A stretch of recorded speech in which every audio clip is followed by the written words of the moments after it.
गंजाम जिला गोपालपुर घटना पर केन्द्रापड़ा जिला राजनगर ब्लॉक पेंठ बेलाभूमि सुरक्षा को नहीं चिंता बढ़ी। प्रतिदिन हजार हजार पर्यटक एठारे भिड़ जमाती मात्र कौन सुरक्षा व्यवस्था ना।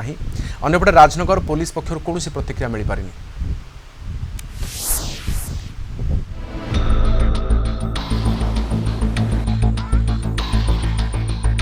असुरक्षित केन्द्रापड़ा जिला राजनगर ब्लॉक पेंठ बेलाभूमि प्रतिदिन एठारे हजार हजार पर्यटकों भिड़ जमे।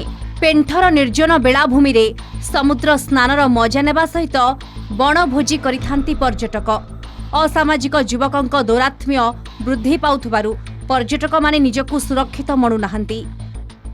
माने से जो मद पीकी खराब खराब कमेंट करचंती, मद बोतल भांगुचंती, सेथिप्रति देश विदेश जो लोक माने आछंती तांकर भय रहउची।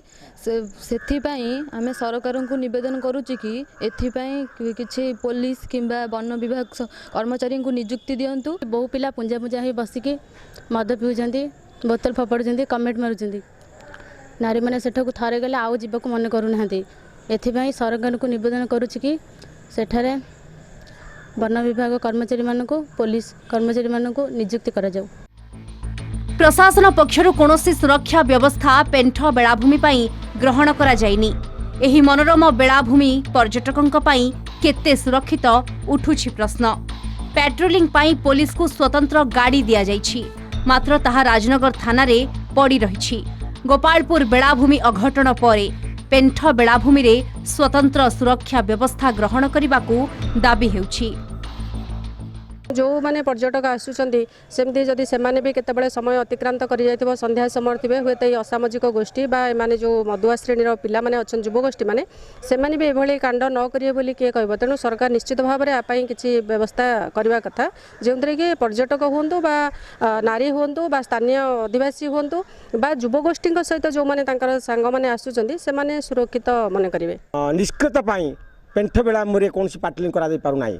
मु सरकार को निवेदन करुँची एवं उच्चपद कर्मचारी जो एसपी डीजीपी की निवेदन करुँची पेंठ बेलाभूमि जेहेतु जातीय उद्यान भितरकनिकार अंतर्भुक्त एवं देश विदेश पर्यटक मैंने आसुचंती एवं बहुत महिला मैंने आसुचंती से सुरक्षा पेंठ बेलाभूमि को कड़ाकड़ी पाट्रोलिंग करने पुलिस प्रशासन निर्देश दियंतु। गोपालपुर बेलाभूमि रे महिला को गण दुष्कर्म समग्र ओडिशा को लज्जित करिथिबा बेले एबे पेंठ बेलाभूमिर चिंता बढ़ी। कारण पेंठ बेलाभूमि को प्रतिदिन हजार हजार पर्यटक माने बुली आसुथिबा बेले असामाजिक युवक मानकर दौरात्म्य बढ़िबार लागिछि। ना प्रशासनिक तरफरु कोनोसी सुरक्षा व्यवस्था अछि ना पुलिस रो पेट्रोलिंग अछि।